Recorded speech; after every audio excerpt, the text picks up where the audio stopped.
Okay, welcome to this session. In this next session, let's try to look at how probability and statistics concepts could be explored using R. Having a bit of familiarity with R now, I think one can go one step further and see how R can be used to explore probability and statistics related concepts. So, here is one quantity which is really very ubiquitous in statistical computing and in everywhere in sensors, in polls and so on. We compute averages. If you look at this expression here, this is how we compute averages. Whatever pile of numbers we have, we just add them together and divide by the number of those numbers. We call it the sample average. Now, these variables xi represent the data variables. In probability theory, we call them random variables. So, a random variable is something that you can't exactly predict its value, but you usually have an idea about what kind of randomness it exhibits, and the randomness of a random variable is characterized in terms of probability distribution functions of various kinds, probability density function or probability mass function or cumulative distribution function, so on and so forth. Usually we assume that the sample of numbers which has been measured or collected is an independent identically distributed sample, which means that there is statistical or probabilistic independence in the collection of these random variables. Data items are independent of one another, there is no correlation, and they are identically distributed, meaning the probability density function, for example, is the same for all the random variables. And let's say that all these random variables have a mean mu and variance sigma squared. I am assuming a little bit of familiarity with probability theory here without explaining what mean is and what variance is and so on and so forth, but I am assuming that this will be okay with most of the audience. Now, when you move from probability to statistics, there is an interesting connection here. Probability theory assumes that there is something random, there is some quantity which is behaving in a random fashion, and you model it using the language of probability. So, once you know what the distribution function of a random variable is, you can tell what properties the random variable will have. Statistics takes the other way around, direction. Given data which you assume comes from some distribution, you want to answer the question of what are the characteristics of this distribution function. So, probability and statistics are in some sense going in opposite directions. Random variables in the context of statistics represent data variables which are being measured or observed in a particular experiment, and if you repeat the same experiment multiple times, then each data set that you obtain in general is different from every other data set because of the random character of the data, and each data set is a possible realization of this collection of random variables. That is how one would look at it from the probability and statistics point of view. Now, the question here is, we compute this sample average as a proxy for the mean of a random variable. Now, the mean of the random variable is a characteristic of the random variable itself. Now, the random variable may represent some quantity related to a population, like the height of people in a particular country, for example, whereas this is necessarily based on a particular sample which is picked from the population, hence the name sample average. Now, what has this quantity to do with this thing, with the mean? I mean, we always take the number which is computed using this expression as something which is representative of this unknown mean. Is there some formal connection? So, one of the formal connections is what is known as the central limit theorem, and the specific question it addresses is, these xi's are random variables and this is some function of these random variables. The quantity on the left hand side, which is called the sample average, which is denoted by x bar subscript n, This is also a random variable because the right hand side contains random variables. You can't predict exactly what numbers will go on the right hand side.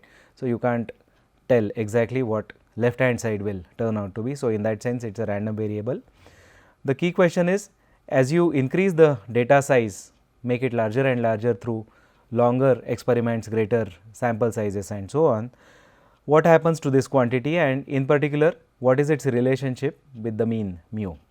So, the central limit theorem asserts that, shows that there are assumptions that go in all these theorems. So, under appropriate conditions and assumptions, the probability distribution of the sample average x bar n starts looking more and more like the normal or the Gaussian distribution. This is what the central limit theorem says in a qualitative fashion. Now, let us see how we can explore this theorem in a computational setting. So, specifically let us do it using R. Here is a recipe for doing it. So, think of it as a pseudocode, as a plain English description of an algorithm.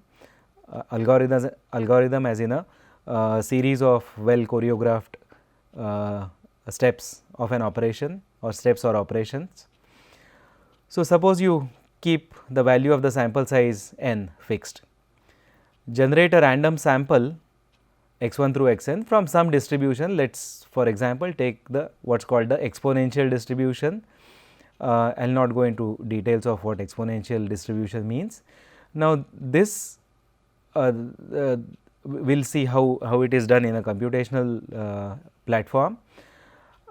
This collection of this sample x 1 through x n coming from, let us say, the exponential distribution, we take this as a realization of some hypothetical experiment, artificial simulated experiment which has generated a particular numerical data for us to examine. Okay.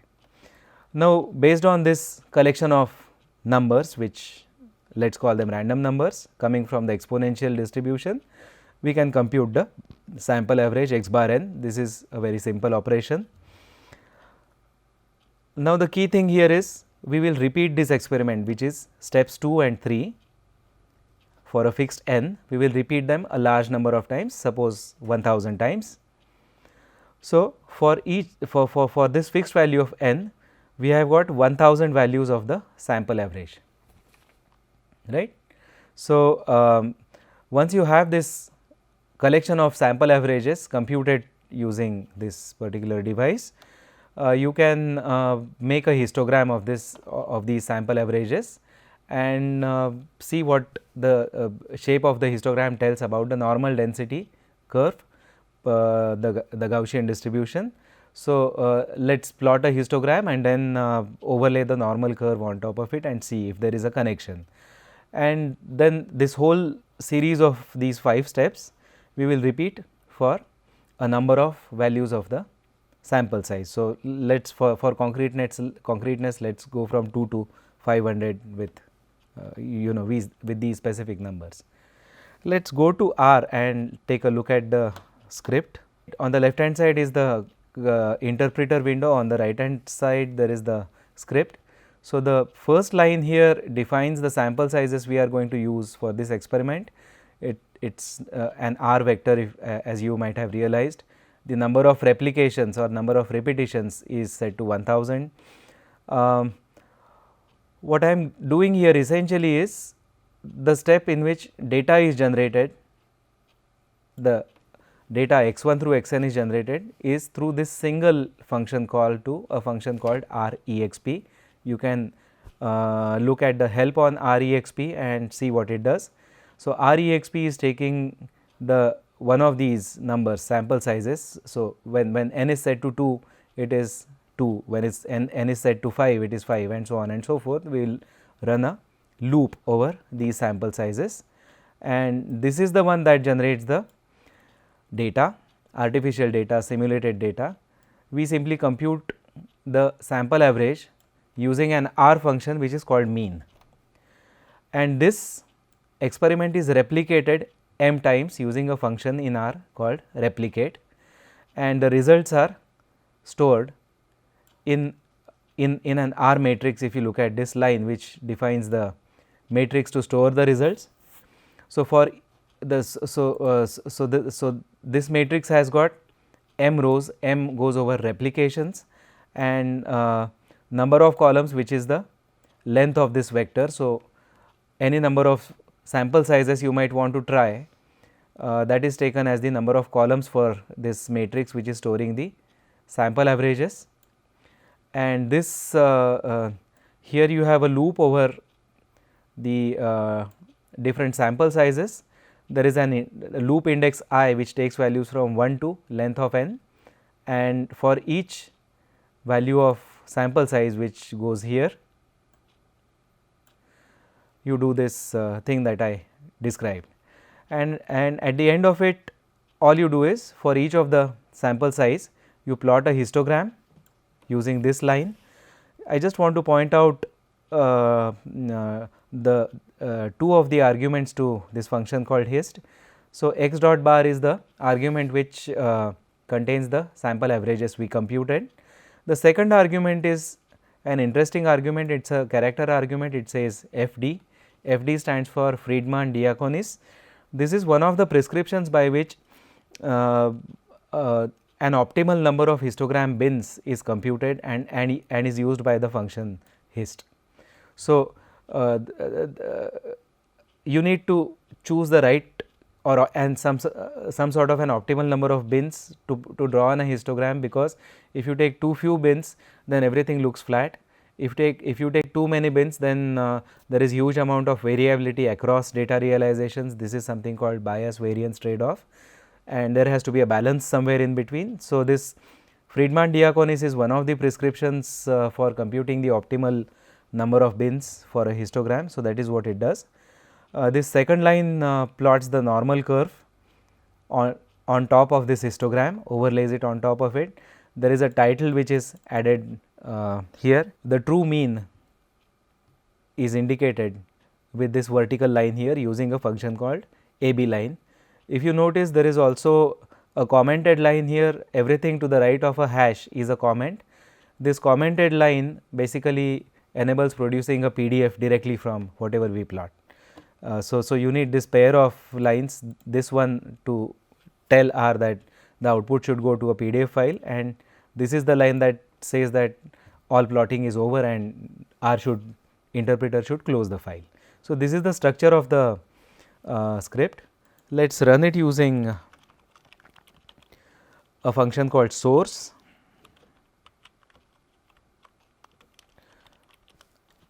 Okay. It ran pretty quickly. Let me just maximize this window.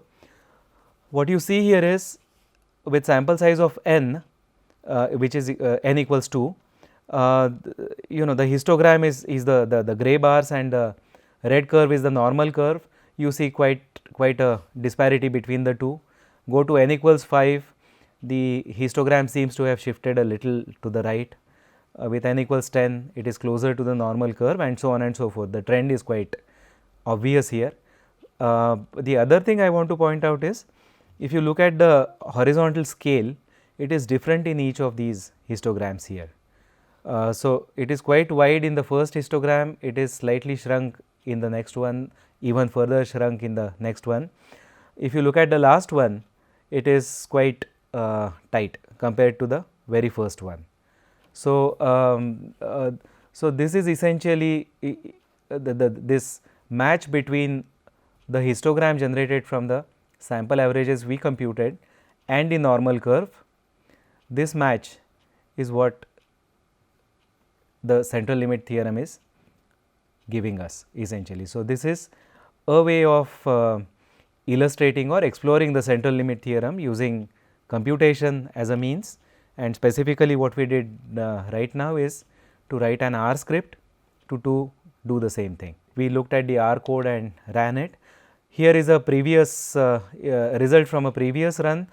You will notice that the behavior of R functions is that every time you call a random number generator like REXP, it generates in general it generates a different set of numbers. So, the numbers that went into these plots are a completely different set of numbers than what went into the plot that we generated some time ago. What you see is that you see a similar behavior as you go from small sample size to a larger sample size, you see that the histogram of the sample average is computed through this artificial experiment replicated so many times starts matching the normal curve better and better as you go to larger and larger sample sizes. So, this is a way of exploring the central limit theorem using R.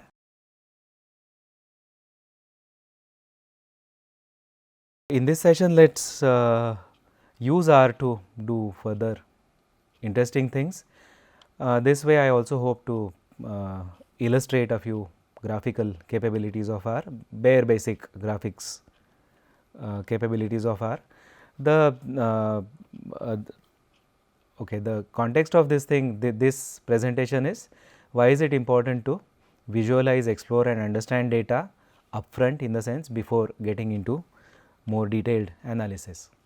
So, I will resort to two data sets, two famous data sets. One is called the Anscombe quartet, and it consists of a collection of 8 variables x1, x2, x3, x4, y1, y2, y3, y4, and you have got 11 observations for each. x1 is paired with y1, x2 is paired with y2 and so on and so forth.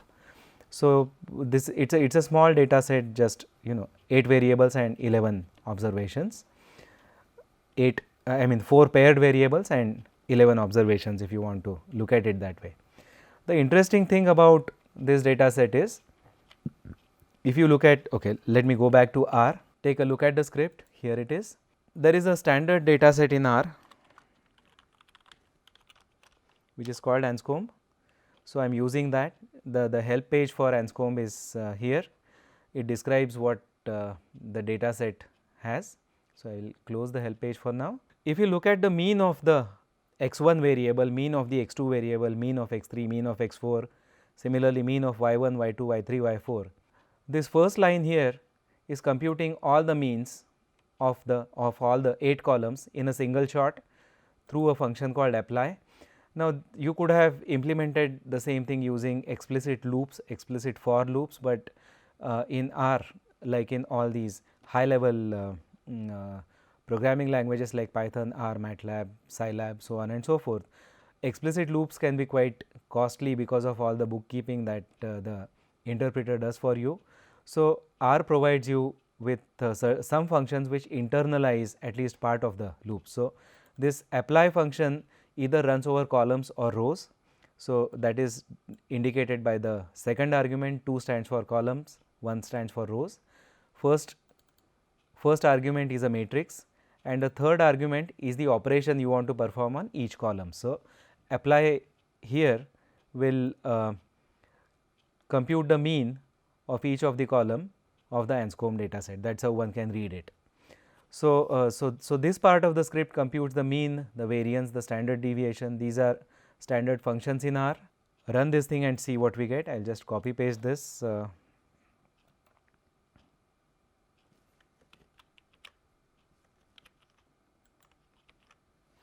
Okay. So, if you look at, so these are the means of the 8 variables. You will say that the means of the 4 x variables are nearly identical, or at least identical to 7 decimal places. Means of the y variables are also nearly identical, close to 7.5. Variances are identical for the x variables and for the y variables separately. Standard deviations naturally are nearly identical. It does not stop here. If you for example compute the correlation between I will just run this line here. If you compute the correlation between x1 and y1, x2 and y2, x3, y3, x4, y4, what you see is that the correlations between these 4 pairs of variables are also nearly identical, close to 0.81 or so. If you fit a straight line between x1, y1, x2, y2, x3, y3, x4, y4, you also get, I will show you the results on the slides now. I will go back to the slides. So, here is a summary of these results. The mean that we computed using the column means that we computed right now they look like this thing. We saw these numbers. If you look at the correlation coefficients between x1, y1, x2, y2, x3, y3, x4, y4, they are nearly identical here. If you fit straight lines between x1, y1, x2, y2, x3, y3, x4, y4, they also turn out to be the same. So, for example, the second line here is the slope of the fitted line for x1 and y1. So, y1 fitted against x1, the slope is close to 0.5 and the intercept is close to 3. Similarly, for the fit for x2, y2 is this thing, slope is 0.5, close to 0.5, intercept is close to 3, so on and so forth. You will see that slopes are nearly identical, intercepts are nearly identical.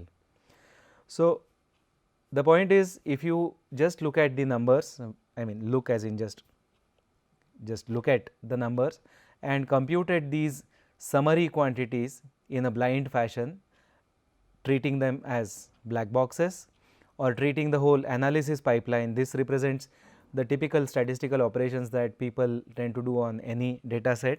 So, if you treat this as some sort of a statistical data analysis pipeline, you do not know what the data has hidden in it, you just run these things blindly, then based on these numbers you would conclude that these data sets are nearly identical, they probably come from the same process. But now the surprise comes, the punchline comes when you actually plot them. These are the plots of the 4 data sets. This is y1 against x1, y2 against x2, y3 against x3 and y4 against x4. You will see that the 4 data sets have completely different characteristics. So, this for example looks like the underlying dependence between y1 and x1 is linear and on top of it there is vertical noise added to it. So, this looks like there is some kind of randomness in it, randomness in the sense of noise. If you look at this thing, this data set is not linear at all. It looks like a piece of a quadratic dependence between y2 and y1, but then if you take this data and fit a straight line, it turns out to have the same slopes, same intercept.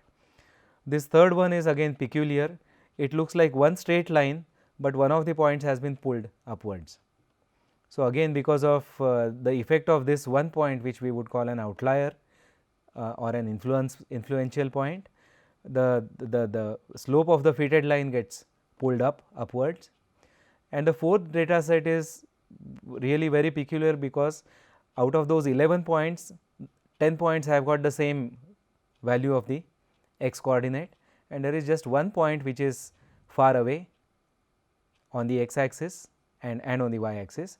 So, again the 4 data sets have been cooked up in such a fashion that they have the same statistical characteristics which are typically measured in routine analysis. So, the take home message from this data set is that if you do a blind black box kind of analysis, if you treat probability or statistical methods as black box methods to be applied in a blindfold fashion without really understanding the data, then you could your inferences that you draw from this kind of analysis could be wrong. Okay. Let us move on to the next data set.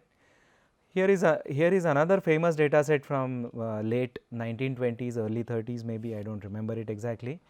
This is called the IRIS data set. Again this data set is available in R. You could look at help in parenthesis IRIS and you will get help on this data set. It comes from a botanist by the name Anderson and this data set was later used by Sir Ronald Fisher to illustrate his classification method called linear discriminant analysis. So, the data set consists of is a data set related to some 150 flowers from a plant called iris. So, there are 3 species of iris, the genus is iris and there are 3 species which are listed here in the last column. The 4 measurements represent the petal length of the flower, petal width of the flower and there is a part below the petals which is called a sepal. So, sepal length, sepal width, petal length, petal width.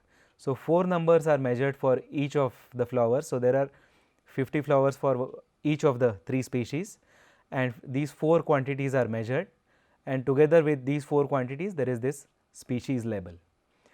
Now, the contention is, do these 4 quantities together allow us to identify the species. So, this would be the interest from the perspective of both biological botanical taxonomy classification and also from the perspective of classification as it is understood in the machine learning domain. Okay, so, here is a bunch of 5 numbers, 5 data points from each of the 3 species. The total size of this data set is 150. What we are going to do is to plot every variable against every other variable. So, since there are 4 variables in this data set apart from the species label, there would be 6 independent plots of 2 variables at a time. Now, this is done by a single function called pairs. So, initially what we will do is make a pair plot without really using the species information, and later on in the next line we will do the same thing by using the species information. Now, the species label is now will be plotted using a color. A typical pair plot generated in R looks something like this thing. The diagonal shows the variable name, and for example, if you take this plot, the way to read this plot is you have sepal length on the horizontal axis and sepal width on the vertical axis, and all these 6 plots are included in the same matrix of plots. The upper diagonal is just the flipped version of the corresponding symmetrically placed plot. Okay. So, if you look at these any of these 6 plots, especially this one for example, you will see that there is some kind of clustering or grouping in the data. Now, it is not very easy to figure out what this grouping might mean, but there do seem to be at least 2 groups in the data which are spatially separated in this 4 dimensional space, if you may. You see similar signatures here in other plots also, you see at least 2 groups. Now, we are expecting that the data comes from 3 species. So, we would have sort of expected 3 groups here. If you now add to each point, if you add color, assign one color to each of the species label and color the point with that color, you get an entirely new perspective on the data. This is how it looks like, and this makes the structure of the data set quite interesting and clear. You do have 3 groups in the data which are sort of separated from each other, but then the greens and the blues, whichever pair of species they represent, they are sort of close together. They share a close enough boundary, but the red one is very different from the blues and the greens. So, so this clearly tells us that these 4 variables capture something about the species label of these flowers. And for example, if you find some iris flower which you believe to be one of these species, you could put that additional data point on one of these plots and see which group it is closest to. That is likely to be the species label of that new data point. So, the simple act of putting color on these data points in this same routine pair plot gives you a whole new insight into the data set. This also tells us that the data set contains information about the species, and using the information in the data set you can reasonably classify any new observations you make on iris species. So, so the take home message here is that just adding a bit of clever visualization strategy can bring out if there is structure present in the data, it can show up in your visualization, and that can give you additional insights into the data that can sometimes help you choose methods to analyze the data in the light of questions you might want answered. In this particular case, this is clearly telling us that if you want to classify iris species, at least this collection of 3 species, then you can make these 4 measurements and see where the new set of measurements is placed on the on these plots, and that will presumably tell you something about which species it belongs to. It also tells us that if your observation falls somewhere here in a region which is not spanned by these observations, then either that species is not represented in this data set, that is the obvious conclusion, but maybe you have stumbled upon a new species. That could also be the case. That suggests you that you should go back wherever you found a flower and see, look at the other botanical characteristics of this plant that you got your flower from. So, visualization is really a very good way of trying to explore and analyze data. This can also give you insights into the data and lead the further analysis depending on what kind of questions you might want to ask.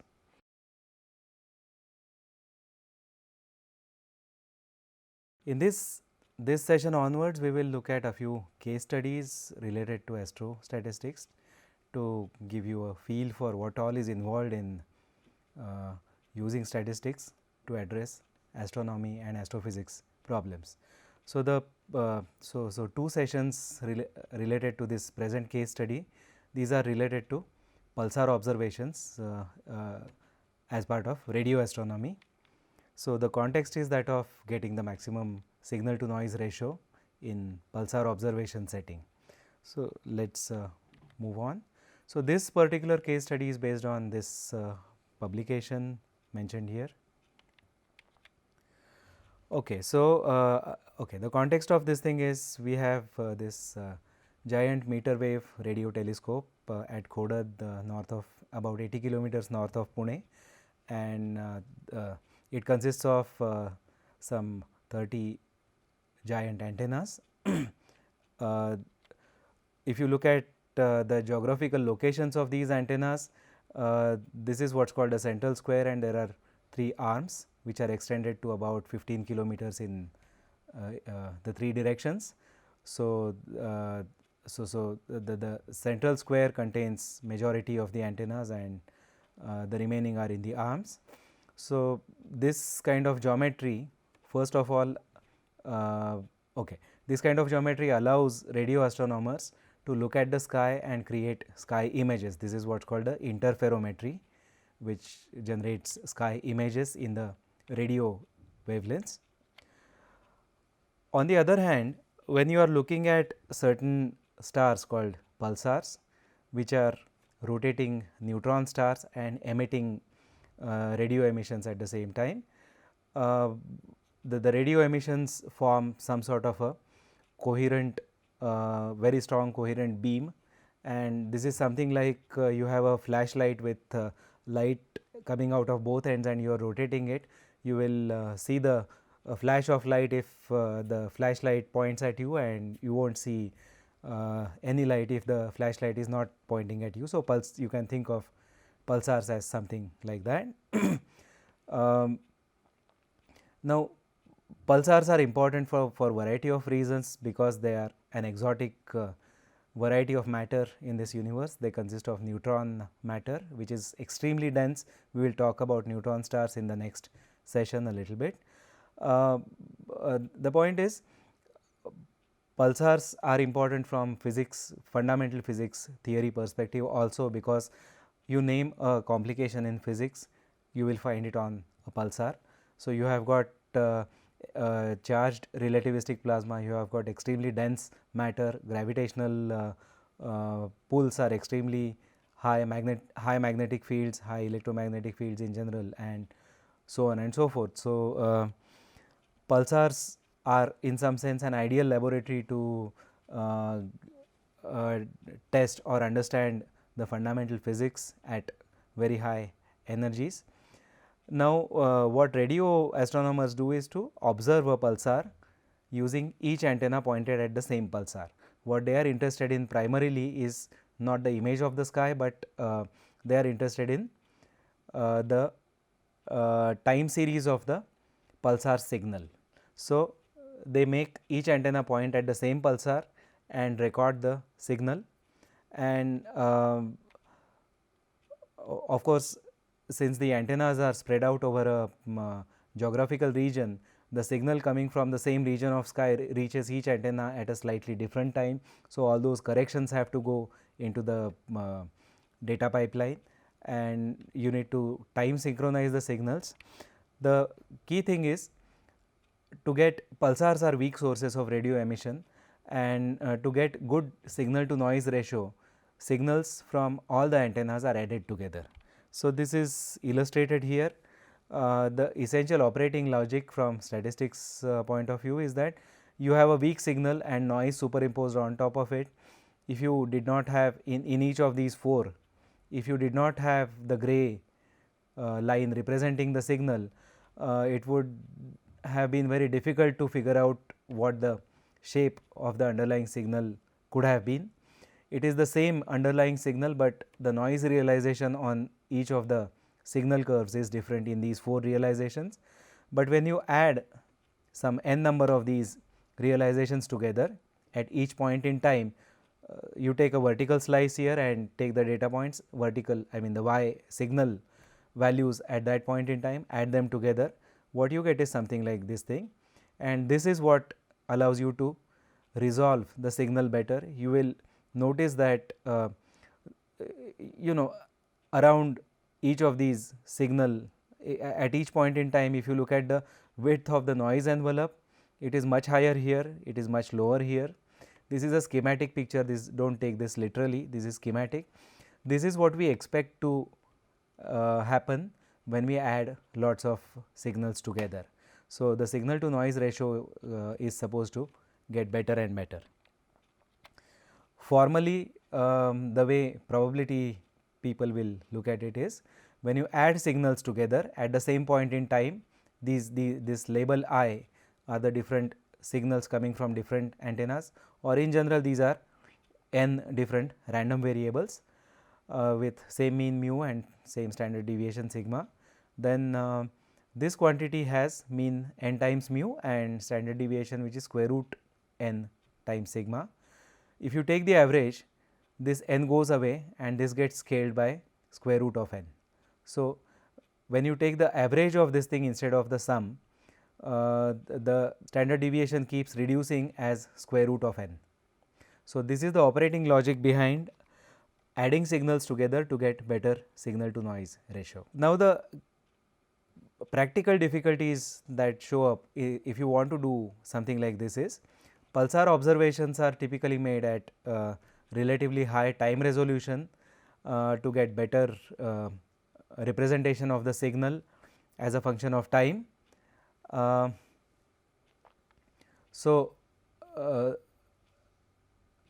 Radio astronomers are also interested in getting the shape of the pulse as best as possible. So, that says that you will need to have better time resolution. The shorter the interval between 2 successive time points at which the signal is recorded, the better the shape that you sample for the pulsar signal. So, this means that the data rates are going to be high, comparatively high as related as compared to other forms of radio astronomy. Now, the individual antenna signals, therefore, because you have high data rates, the data volumes are also high, because you would typically want to make observations for sufficiently long periods of time. That means that individual antenna signals will also have a high volume. So, storing all the signals from different antennas, recording them once and for all, and then storing all of them, and then do the analysis in a post facto fashion is typically not an option, because the data volumes soar up quickly. So, the decision to add antennas, or which antennas to add together to get the best possible signal to noise ratio, is to be made in an upfront fashion before the observation begins. So, this is the context of this whole discussion, that this is the constraint, practical constraint, that you cannot store all the antenna signals. If you could have stored all of them, you could have made the decision to add some of them, not all of them, at a later point in time. That is not possible. Now, to get around this problem, the simplest choice is to add all the antennas together. hoping that you will get the best possible signal to noise ratio. So, the key questions here now are that because of this constraint, that means that we will have to, radio astronomers will have to make the decision to select a subset of antennas that will hopefully give the best possible signal to noise ratio in an upfront fashion. So, the key question is, can we identify in some sense bad antennas agnostically, antennas that may be adding more noise than signal, maybe there is something wrong with a particular antenna, maybe with the mechanisms, with the data pipelines, and hence the signal that you get from the antenna has got greater amount of noise, greater number of artifacts, and so on and so forth. So, can we identify such misbehaving antennas in an agnostic fashion? By agnostic, I mean without really knowing from the engineering team of the radio telescope, can we look at the data and identify a misbehaving antenna. The next question is, can we assign some kind of measure of quality to each antenna and then rank antennas by this one or more measures of quality. And the third question is the key question, does it really help to add all antennas together, and again can we, if it does not, then can we identify the antennas, the subset of antennas which will give you the best possible signal to noise ratio. So, in this case the primary, the particular data set, it was more of a toy data set. It consisted of 31 signal time series. GMRT has got 30 antennas. We had put in one signal from a different radio telescope altogether. And so, what is done here is very interesting. This is a signal recorded for a non-pulsar source which is relatively strong. This particular pulse, so for example, a particular non-pulsar radio source in some catalog, it is called 3C48. So, these are well characterized radio sources which are not pulsars, and radio astronomers know where they show up in the sky at what point in time, and so on and so forth, and what their signal strength is expected to be, and so on and so forth. So, this experiment now consists of first pointing an antenna to a blank region of the sky for some amount of time, record the signal, move the antenna to this particular radio source, record the signal for some more time, and then move it back to another or the same blank region of the sky. So, what you would expect if we lived in an ideal universe, we would expect that for the two off regions in the sense, whenever the antenna pointed to regions of the sky which did not emit any radio emission, you would expect a two flat portions here, and in the on region, when the antenna was on the strong radio source, you would expect a flat signal, but at a higher elevated level, and you would see some sort of a transition region. So, in an ideal world, if there was no noise and if instruments behaved exactly as they should, and so on and so forth, we would expect this kind of a hat profile for the data. Now, we do not live in an ideal world. So, noise gets superimposed on top of things. Okay. Here is a quick look at some of the data sets, some of the antennas from this data set. These are the even numbered antennas, if you notice. The gray vertical bars are the transition regions, these are the ones which we ignore. For some of the antennas, and the red curve is basically the average of the the red curve for the flat, the off region is the average of this flat region and this flat region, and for the on region the red curve is the average of these values, and in between it is just connected by straight lines. So, that does not have any meaning. Anyway, in this analysis we are going to ignore the transition regions, just focus on this on region and the average of these two off regions.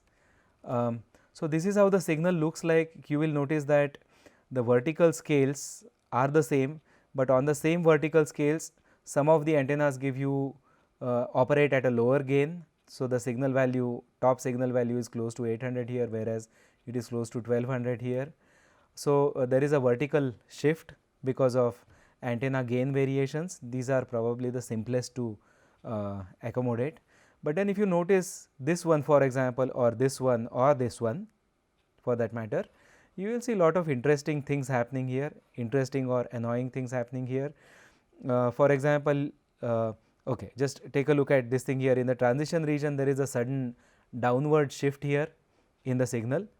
If you look at this thing, such sudden shifts are also apparent here and here maybe. You will also notice in this case, you notice some kind of a linear increasing trend here. So with these three, okay, at the level of, we talked about visualization some time ago in the previous session. At the level of visualization itself, we can say that these three antennas have got something peculiar going on.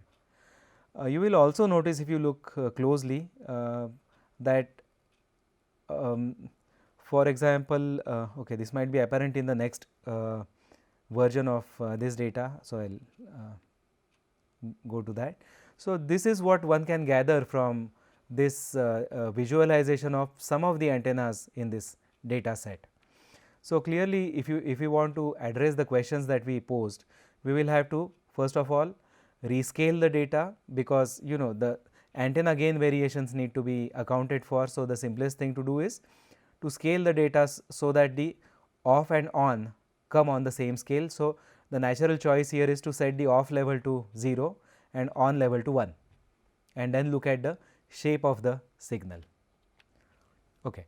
Now, we talked about the confounding factors in this whole game. So, some of the confounding factors are antenna gain variation across antennas, radio frequency interference as it is called, coming from mobile phones, electric towers and satellites in the sky, planes flying overhead and so on and so forth, industry, sprinklers in the fields around GMRT for example. Everything that has some kind of sparking, some kind of electrical activity will produce radio emissions, and these are unwanted signals as far as sky observations are concerned. So, these oftentimes these can show up as outliers, extreme values, sudden shifts in the signal. These could be because of RFI, these could be because of unknown reasons, may be related to the antennas, may not be related to the antennas, something around in the environment of a particular antenna. So, there could be multiple such confounding factors that could confound or complicate this analysis. The rescaled data looks something like this thing. So, you will notice that the lowest data value, lowest signal value has been set to 0 and the highest signal value has been set to 1. This is how we have done the rescaling. The reason why this rescaling is okay is because we are not really interested in accounting for the antenna gain variations. It is the shape of the antenna signal that is most important for this analysis. You will notice interesting things when we put all the signals on the same scale of 0 to 1. So, for example, look at this antenna, the two off regions, although they appear nearly flat, they are at two different levels. So, there is a shift between this off level and this off level. Whether this shift occurs during this transition or this transition, we do not know, because the on region also looks more or less flat. So, it would be reasonable to say that the shift occurred during one of these transition regions for some reason we do not understand. If you look at this thing, the red line is supposed to be a flat line, it is a flat line, but then if you look at the scatter of the black dots, they seem to have a little bit of downward trend. In the on region, there seems to be a bit of upward trend here.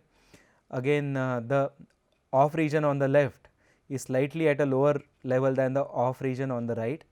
The red lines, as I pointed out, are the average of the two off regions. So, the red lines always sit in between the two off regions, like in this example also.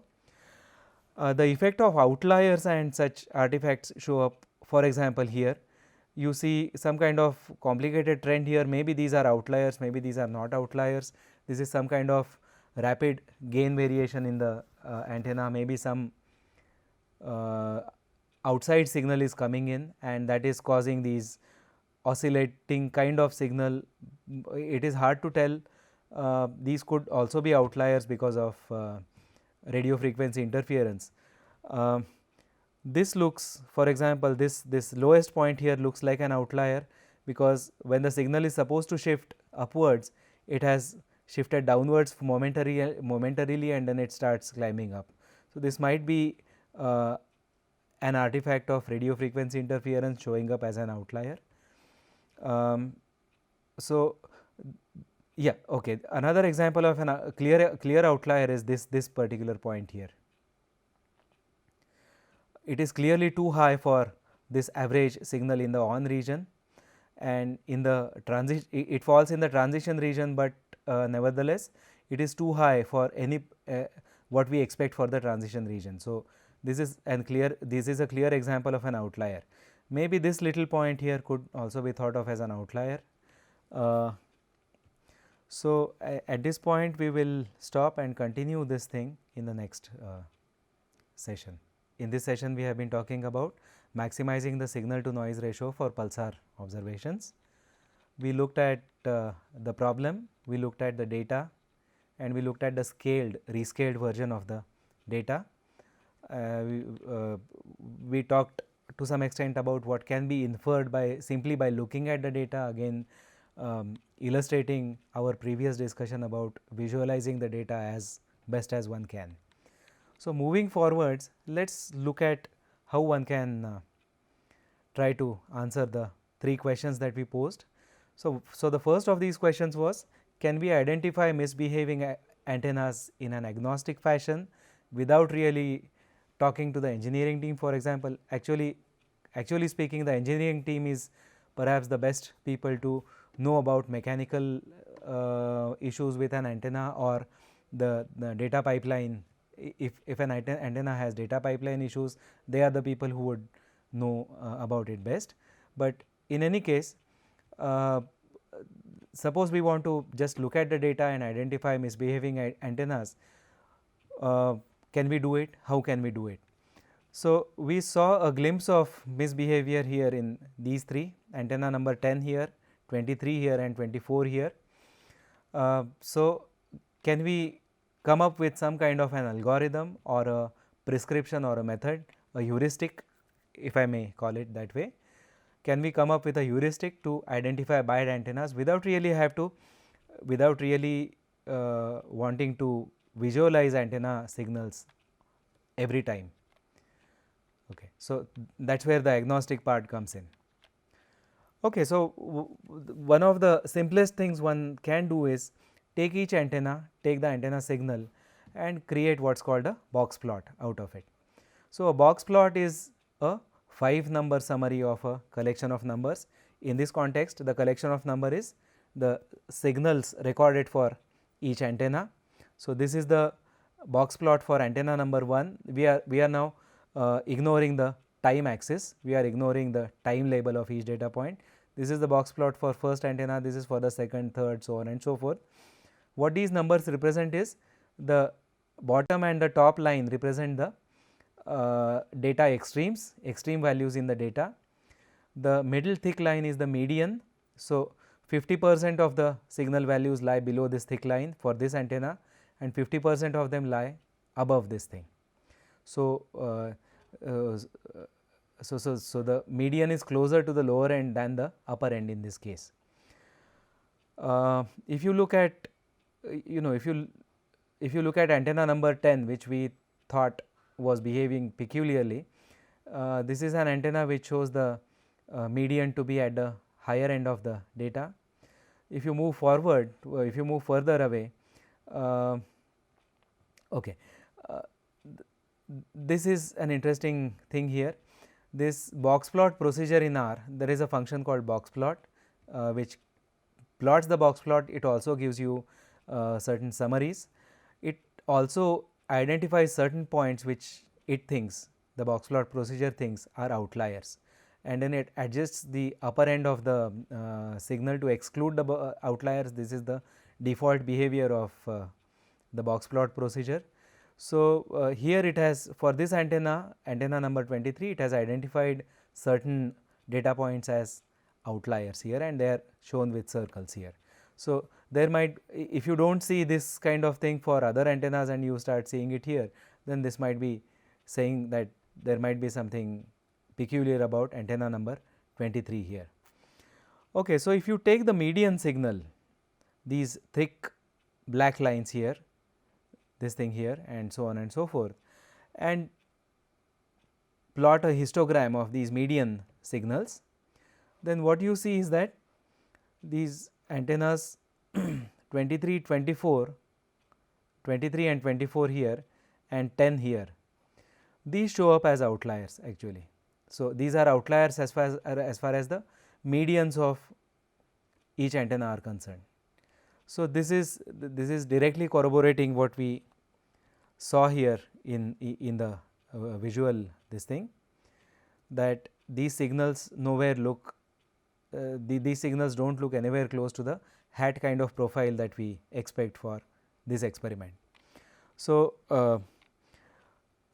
in a statistical summary like the median or a box plot kind of summary, 5 number summary, this is suggesting that we will be able to identify misbehaving antennas in a, at least for this data set we were able to identify these antennas, and with some hope that this can be used to identify misbehaving antennas in a easy fashion, even if we have a different data set collected at a different point in time. That answers the first question to some extent, that it at least suggests that this can be done.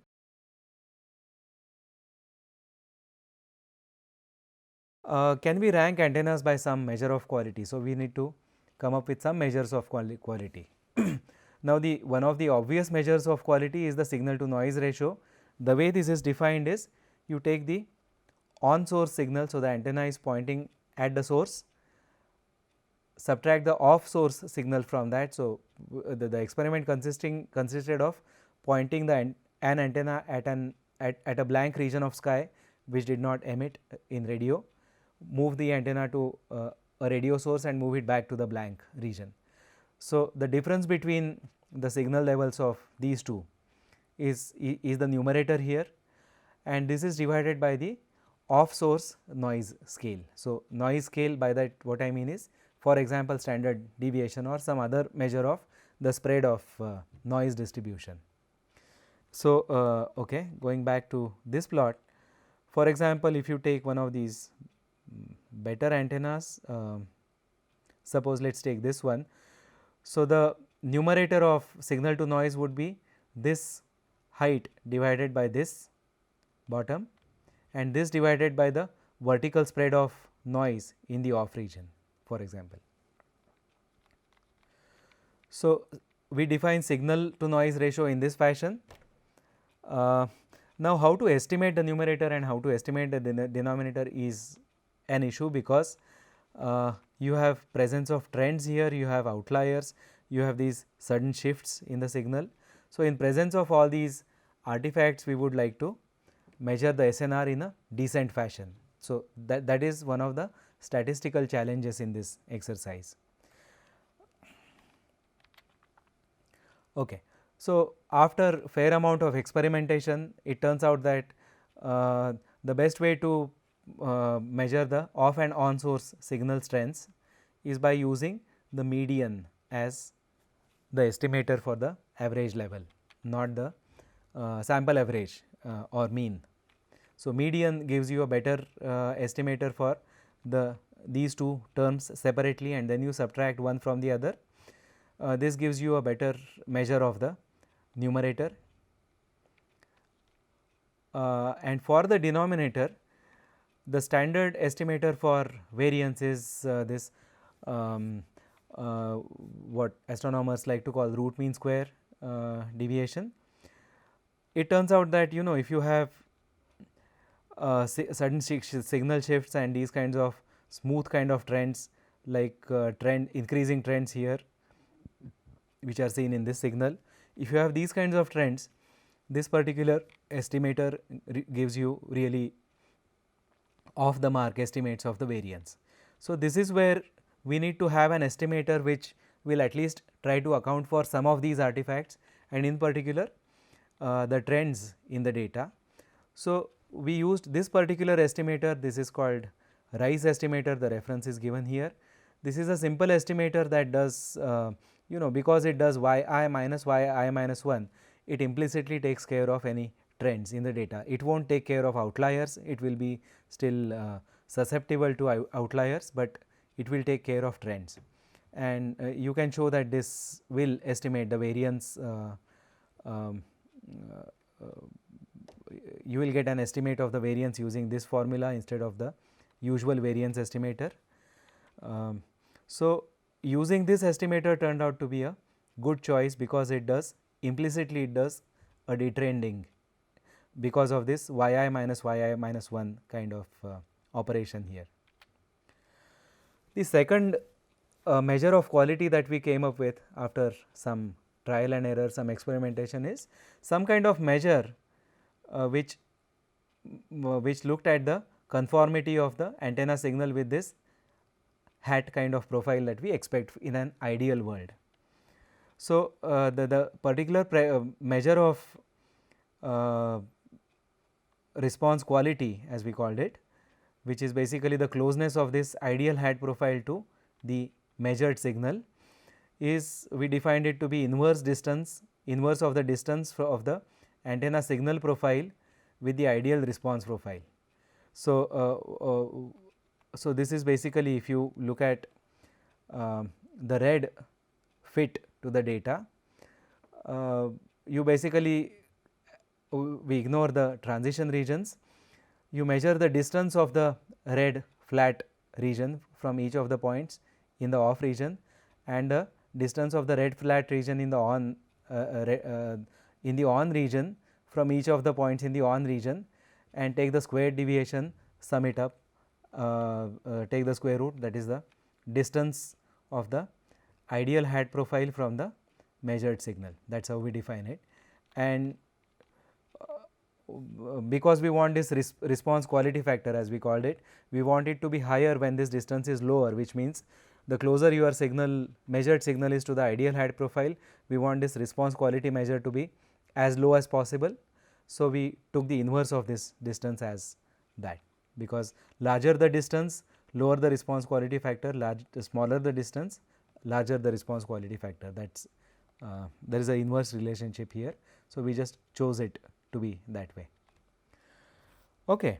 So, if you now plot the antennas in this two-dimensional plot, where the vertical axis represents the signal to noise ratio. For the purpose of this plot, I have rescaled the signal to noise ratio to a scale of 0 to 1.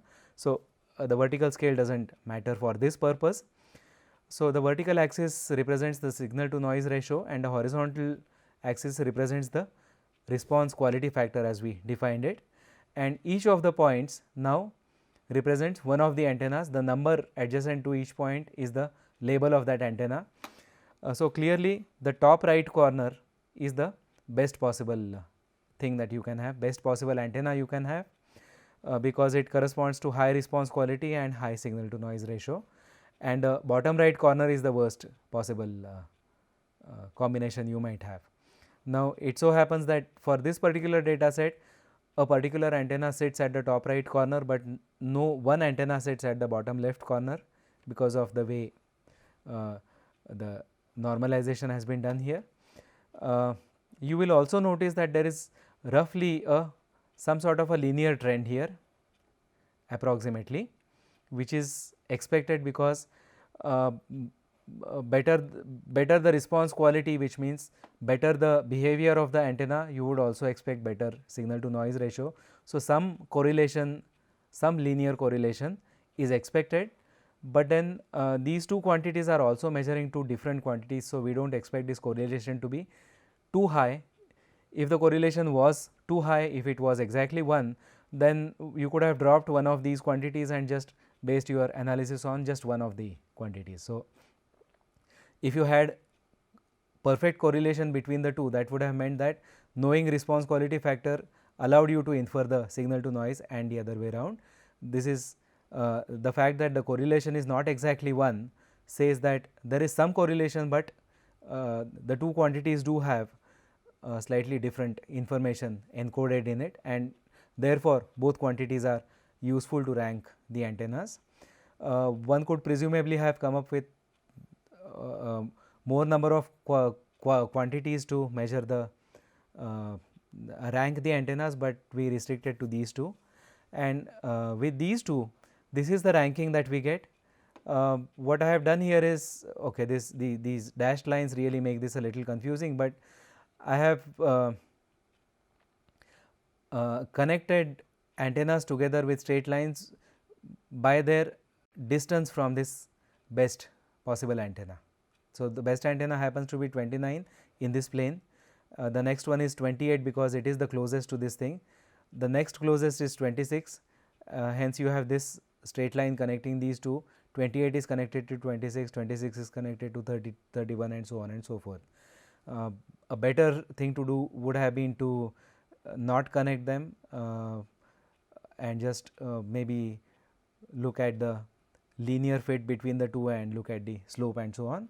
But the advantage of this connecting these is to give you some idea about the ranking between the antennas. So, 29 is the best ranked as the best antenna, 28 is the second best, 26 is the second best, that is what this dashed line brings out. Okay. So, okay.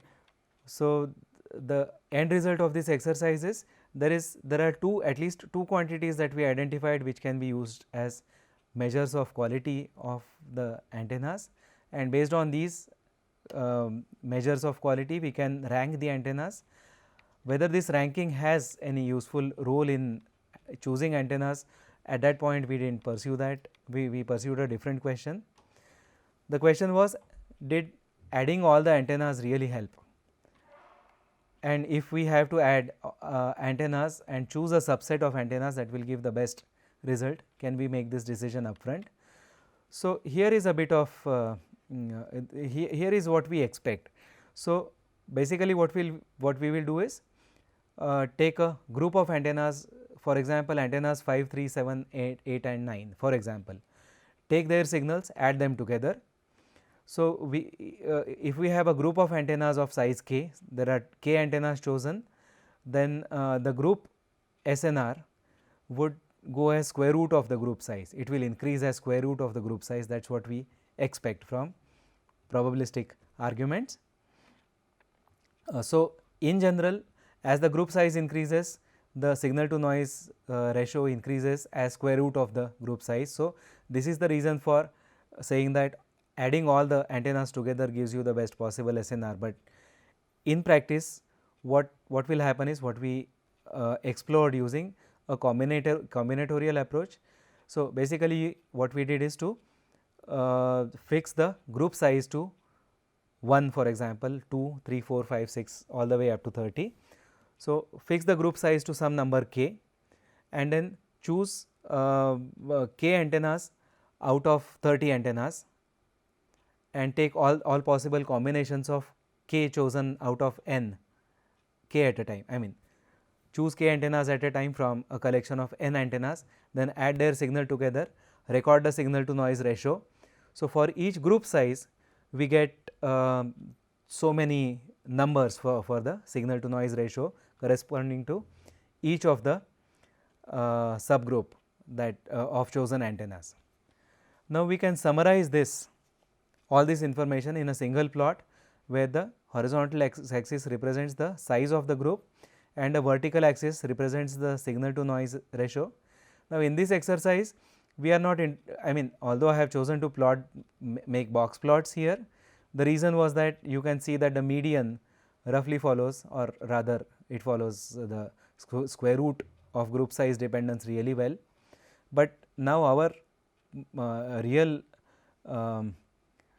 goal is to look at the extremes. So, here the extremes are not outliers, they are outliers in the statistical sense, but they are good outliers because each point here, each point on the vertical axis now represents one subset of the antennas, and in particular this is the whatever the subset of antennas at whatever this group size is. This is the subset that gave the best possible signal to noise ratio. This is the subset that gave the worst possible signal to noise ratio. We are interested in this one.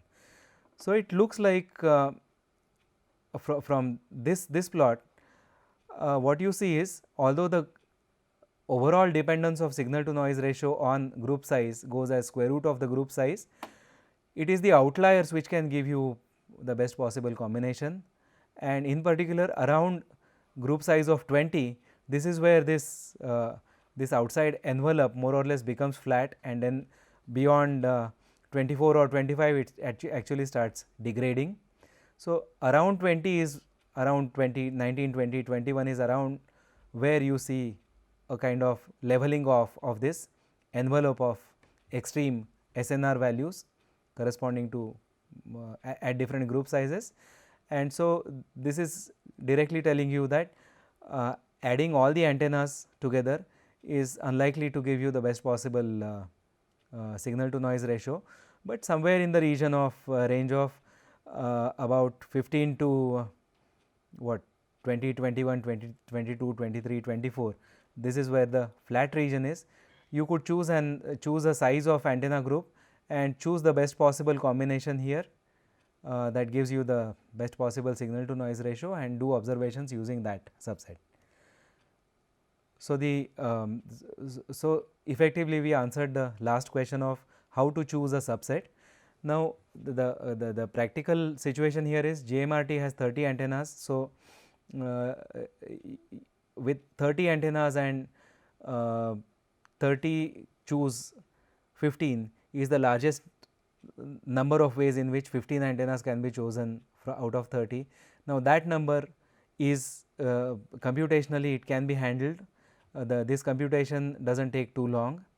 So, but if you talk about a radio telescope with a far larger number of antennas, this combinatorial exercise will clearly not work as well as it did here, because the number of combinations will explode with the number of antennas. But nevertheless, for GMRT this approach is certainly a viable approach. You can do a full combinatorial search and get the exact combination of antennas that is going to give you the best possible signal to noise ratio. That was the moral of this whole story. Yeah. So, okay. So, this is just a summary of this whole thing, that it is possible to identify misbehaving antennas upfront and in an agnostic fashion without having to without human intervention, without having to look at the antenna data series, time series. It is possible to rank antennas by quality. We came up with two particular measures of quality, and adding all the antennas together does not necessarily give you the best possible signal to noise ratio. The best possible group SNR typically occurs at group size which is lower than the total number of antennas, and yeah. So, to identify the best possible SNR group of antennas, we used a combinatorial search. Now, if this has to be, this exercise is worthwhile applying to other radio telescopes which are much bigger, then this is the step which will have to be somehow made more efficient, or a completely different strategy has to be found out for this step. And a message on the statistical side was that estimating the signal to noise ratio correctly is important, because one of the things which I did not mention earlier is this square root of group size dependence on group size shows up only if you use if you estimate the signal to noise ratio correctly in a robust way, and in particular the using median to estimate the numerator in the signal to noise ratio. This seems to help, and the Rice estimator for variance in the denominator, or some similar estimator which will be robust against trends in the data, linear or otherwise. This seems like a good thing to do, and this combination in this particular exercise gave us the best possible way of estimating SNR, and that in hindsight that turned out to be a good choice because the group size dependence to go as square root of group size showed up with this combination and not any other combination. So, okay. So, going back to the theme of this set of lectures, we are talking about astrostatistics. The idea here is to give you a glimpse of what all needs to be done to apply statistics in an astronomy or astrophysics setting. This particular problem was more on the technology side of radio astronomy than on the physics side of things. Nevertheless, I hope that this did illustrate what all needs to be done. As you could have imagined, there was fair amount of trial and error, and numerical experiments, statistical experiments were involved in this whole thing, and eventually we did come up with something that turned out to be useful in this context. So, the other thing that was highlighted, again continuing on the previous theme of data visualization, is looking at the data does help. It gives you a good guideline as to what can be done, what can be expected from the data, and in the long run all this helps to use statistics and computation in a useful fashion to solve a problem which is of interest to an astronomer or an astrophysicist. So, that's all for now.